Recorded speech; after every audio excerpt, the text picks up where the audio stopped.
Hi class, welcome to another session of income from salaries। आज की class छोटी है साहब।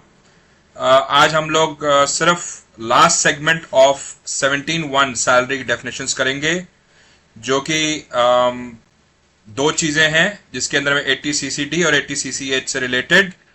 तो साहब एक रिकैप कर लेते हैं क्विकली। आइए साहब इसका रिकैप किया जाए। सेक्शन 17 सबसेक्शन 1 का जो सैलरी है वो क्या क्या हमने कर लिया अभी तक। हमने कर लिया साहब वेजेस हमने कर लिया, ठीक है, ओके। हमने कर लिया एनुटी एंड पेंशंस कर लिए, ठीक है।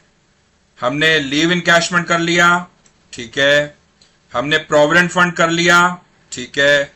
आज हम करेंगे 80CCD के तहत नेशनल पेंशन स्कीम के अंदर में अगर गवर्नमेंट या एम्प्लॉयर आपको कोई भी अमाउंट डालता है तो उसका क्या करेंगे, और अग्निवीर फंड जिसके ऊपर में इतनी सारी कंट्रोवर्सीज हुई हैं। अग्निपथ जो हमारे अग्निपथ स्कीम के अंदर में जो अग्निवीर भर्ती होते हैं उनके बारे में हम जानेंगे साहब कि उनके ऊपर में किस तरीके से सैलरी उनकी टैक्सेबल आती है, ठीक है साहब। तो मैं बारी बारी आप लोग को इसलिए कह रहा हूं कि ये जो सेक्शन है ये आपके दिमाग में पूरी तरीके से बैठ जाए। Wages include CTC, basic, DA, HRA, other allowances, children allowances, आपके जितने भी कन्वेंस अलाउंसेस, ट्रैवल अलाउंसेस, ये जितने भी अलाउंसेस आते हैं साहब हमारे वेजेस में आते हैं, ठीक है। एन्युटी पेंशन, एन्युटी अलग, पेंशन अलग, ग्रेचुटी अलग। प्लीज मिक्सअप मत करिएगा साहब इसके अंदर में, ठीक है। लीव सैलरी, लीव इनकैशमेंट एक ही चीज। प्लीज इसके अंदर में आप एग्जेम्पशंस जो हमारे को सेक्शन 10 बोलता है इन सब चीजों के अंदर में जो जो मैंने आपको एग्जेम्पशंस पढ़ाए हैं वो बहुत इंपॉर्टेंट है साहब, याद रखिएगा उनको, ठीक है। आगे साहब प्रोविडेंट फंड के अंदर में हमने प्रोविडेंट फंड समझ लिया है। प्रोविडेंट फंड के अंदर में क्या क्या होते हैं, recognised provident fund, statutory provident fund, unrecognised provident fund, public provident fund. ये सारे 4 फंड्स हमने समझ लिए हैं साहब। इसके अंदर में किस तरीके से अमाउंट जाता है और कितना टैक्स लगेगा, कितना आपको अगर किसी थ्रेशोल्ड लिमिट के ऊपर में आपका जाता है तो कितना टैक्स बनेगा, कितना क्या क्या आपको सावधानियां बरतनी है, ये सब इसके अंदर में हमने सीख लिया। आज हम सीखेंगे साहब कि सेंट्रल गवर्नमेंट या कोई और एम्प्लॉयर अगर एम्प्लॉय के अकाउंट में पेंशन स्कीम यानी कि नेशनल पेंशन स्कीम के तहत 80CCD के जो जिसमें छूट मिलती हो उसके तहत अगर पैसा जमा कराए तो उसका क्या होगा। उसी तरीके से जो सेंट्रल गवर्नमेंट ने अग्निवीर कॉर्पस फंड जो बनाया है अग्निपथ स्कीम के तहत, वो उसके अंदर में अगर सेंट्रल गवर्नमेंट डिपॉजिट करती है अमाउंट तो उसका क्या होगा। आइए साहब एक एक करके समझते हैं। तो कंट्रीब्यूशन बाय सेंट्रल गवर्नमेंट और any other employer to the account of employee under pension scheme. साहब क्या है ये पेंशन स्कीम? सेंट्रल गवर्नमेंट ने नेशनल पेंशन स्कीम चालू करी साहब। समझिएगा बात को। आज की डेट में हम और आप जवान हैं, आप आज की डेट में India as a young country कहलाती है, बट कभी ना कभी ये जो यंग जनरेशन है वो बूढ़ी होगी। उस केस में इसको सहायता देने के लिए गवर्नमेंट को बहुत सारी पॉलिसीज बनानी पड़ेंगी, बहुत सारी स्कीम्स देनी पड़ती है। आपके ओल्ड एज के अंदर में आप बीमार पड़ते हो, आपको पैसे की जरूरत पड़ती है, तो गवर्नमेंट पे ज्यादा बोझ ना पड़े इसलिए गवर्नमेंट ने नेशनल पेंशन स्कीम बनाई। उन्होंने बोला खुद आप अपने पैरों पे खड़ा हो जाओ, यानी कि आत्मनिर्भर भारत के ऊपर में गवर्नमेंट ने ये स्कीम चालू की कि आपको बुढ़ापे में हमारी सहायता की जरूरत ना पड़े। मोदी जी कहते हैं मिनिमम गवर्नमेंट मैक्सिमम गवर्नेंस, ठीक है। तो गवर्नमेंट का इन्वॉल्वमेंट कम से कम हो और आप अपने आप जो कर सकते हो वो ज्यादा से ज्यादा हो। तो ये एप्लीकेबल किस किस को है? Indian citizens between age 18 to 70 years. आप 18 साल के हो गए, आप नेशनल पेंशन स्कीम के अंदर में खुद भी जमा पैसा करा सकते हो, या अगर आप सैलरी ले रहे हो तो आपका एम्प्लॉयर भी पैसा जमा करा सकता है। अटल पेंशन योजना 80CCD 2 के तहत आता है। Other scheme, national pension schemes भी हैं। नेशनल पेंशन स्कीम के अंदर में आप यहां पे इसकी वेबसाइट पर जाकर के भी आप देख सकते हो। अभी हम इसके बारे में नहीं बात करते अभी हम ये बात कर रहे हैं कि अगर सैलरी के तहत अगर आप नेशनल पेंशन स्कीम के अंदर में आते हैं तो क्या होता है। अब इसके अंदर में क्या होता है, या तो आप खुद से जमा करा रहे हो पैसा, या एम्प्लॉयर में contribute to the employee account such sums of money, जो कि उसकी सैलरी का पार्ट हो जाएगा। क्या होगा साहब, एम्प्लॉयर का जो कंट्रीब्यूशन है, जो एम्प्लॉयर ने कंट्रीब्यूशन दिया है आपके अकाउंट में, नेशनल पेंशन स्कीम के अकाउंट में, वो आपको टैक्स किस में जाएगा, सैलरी के अंदर में हो जाएगा टैक्सेबल। आपको जो डिडक्शन मिलेगी वो डिडक्शन किस किस पे मिलेगी, एम्प्लॉय कंट्रीब्यूशन पे मिलेगी। 80 CCD 1 और 1B के तहत आपको डिडक्शन मिलेगी। जब हम चैप्टर 6A पढ़ेंगे तो हम देखेंगे कि जो एम्प्लॉय कंट्रीब्यूशन टू एनपीएस है, अगर आप सैलरी का कुछ पोर्शन एनपीएस स्कीम के अंदर में डालते हैं तो आपको यहां पे 80 CCD 1 और 1B के तहत एज एप्लीकेबल छूट मिलती है। मगर यह छूट कब मिलेगी साहब, जब आप डिफॉल्ट स्कीम से ऑप्ट आउट करोगे।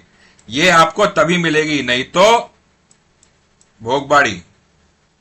ठीक है, सो आपको डिडक्शन तभी मिलेगी जब आप इसके तहत 115 BAC 1 को ऑप्ट नहीं करते हैं, यानी न्यू रिजीम को ऑप्ट नहीं करते हैं। फिर 80 CCD 2 के तहत जो एम्प्लॉयर का कंट्रीब्यूशन है, irrespective whether you are opting for a new scheme or a old scheme, irrespective whether you are opting for 115 BAC 1 or not, ये आपको एम्प्लॉयर का डिडक्शन आपको इसके तहत मिल जाएगा।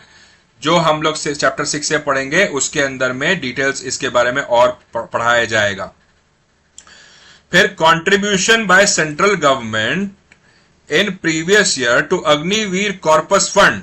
अग्निवीर क्या है साहब, अग्निवीर साहब एक तरह से हमने अपने आर्म्ड फोर्सेस के अंदर में शॉर्ट टर्म भर्ती की है। पहले शॉर्ट सर्विस कमीशन होती थी, जो अग्निवीर कॉर्पस फंड्स के को भी हमने इसके तहत लेके आए हैं। अग्नि जो कॉर्पस फंड्स हैं, जो इंडिविजुअल है अग्निपथ स्कीम के अंदर में जो एनरोल करता है और उसे छूट मिलती है 80 CCH के अंदर में, हम उसके बारे में बात कर रहे हैं। अब क्या साहब, थोड़ी सी हिस्ट्री समझ लेते हैं। अग्निपथ स्कीम जो थी वो लॉन्च की गई थी 2022 के अंदर में, जिसके ऊपर में आज की डेट में हमारे एक महान नेता, खैर उनका नाम तो अब क्या ही लूं मैं, आप समझ ही गए होंगे, एक महान नेता ने कंट्रोवर्सी बना दी थी और उसके तहत इतने लोगों को आज की डेट में मिलती है नौकरियां कि कुछ पूछने की हद नहीं। तो साहब अग्निपथ स्कीम के तहत 2022 में लॉन्च किया गया। Persons joining the scheme will be known as Agniveer. जो पर्सन इसको ज्वाइन कर रहा है वो अग्निवीर कहलाएगा। क्या कहलाएगा, अग्निवीर कहलाएगा। तो जो आर्म फोर्सेस में गया अग्निपथ स्कीम के अंदर में अग्निवीर कहलाएगा। इसी के तहत गवर्नमेंट ने एक कॉर्पस फंड क्रिएट किया। जैसे हमने प्रोविडेंट फंड के अंदर में एक फंड होता है, वैसे यहां पे अग्निवीर कॉर्पस फंड हमारा क्रिएट हुआ, जिसके अंदर में government fixed monthly amount deposit करती है उस अग्निवीर के लिए।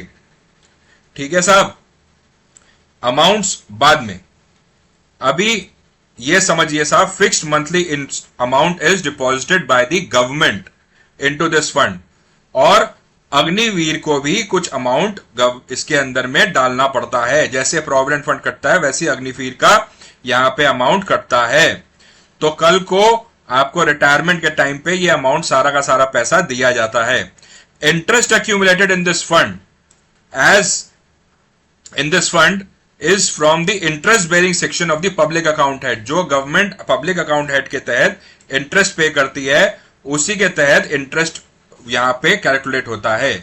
अब इसका टैक्स ट्रीटमेंट क्या होता है साहब, सेंट्रल गवर्नमेंट का जो कॉन्ट्रीब्यूशन, जैसे यहां पे है एम्प्लॉयर का कॉन्ट्रीब्यूशन, वैसे यहां पे सेंट्रल गवर्नमेंट का जो कॉन्ट्रीब्यूशन है वो आपको सैलरी के तहत टैक्सेबल हो जाएगा। ठीक है, तो employer contribution to Agniveer corpus fund is taxable as salary. Deduction under section 80CCH, जैसे यहां पे 80CCD था वैसे यहां पे 80CCH है। इसके तहत आपको जो अग्निवीर का कंट्रीब्यूशन है, जो यहां पे एम्प्लॉय था यहां पे अग्निवीर है, तो देखिए साहब सिमिलैरिटी है यहां पे इन दोनों के अंदर में। ये नेशनल पेंशन स्कीम और अग्निवीर कॉर्पस फंड मेरे को दोनों को इकट्ठे कराने का यही मकसद है कि इन दोनों में एक सिमिलैरिटी है। यहां पे एम्प्लॉयर के जो कंट्रीब्यूशन है वो सैलरी के तहत हो जाएगा, और जो यहां पे अग्निवीर का जो सेंट्रल गवर्नमेंट का कंट्रीब्यूशन है वो यहां पे सैलरी के तहत हो जाएगा। और जो यहां पे एम्प्लॉय को हमारे को दिया जाता था 80CCD 1 और 1B के तहत छूट मिलती थी। अगर आपने डिफॉल्ट स्कीम को ऑप्ट नहीं किया है तो यहां पे भी वही हिसाब है, अगर आपने डिफॉल्ट स्कीम को ऑप्ट नहीं किया है तो 80CCH 1 के तहत आपको छूट मिल जाएगी। और यहां पे 80CCH 2 के तहत सेंट्रल गवर्नमेंट की जो कंट्रीब्यूशन है उसके तहत आपको छूट मिल जाएगी इररिस्पेक्टिव ऑफ द रेजीम। ठीक है साहब? तो साहब मेरे को यही बताना था। ये हमारा सेक्शन 17 सबसेक्शन 1 यहां पे होता है ओवर। हम नेक्स्ट क्लास के अंदर में करेंगे परक्विजिट्स की डेफिनेशन, और पहला परक्विजिट रेंट फ्री अकोमोडेशन करेंगे साहब। ठीक है, चलिए जी, thank you so much class. For notes please contact my email address varmaniassociates@gmail.com. Please, you can, for any questions, you can contact me over the phone as well. My phone number is given.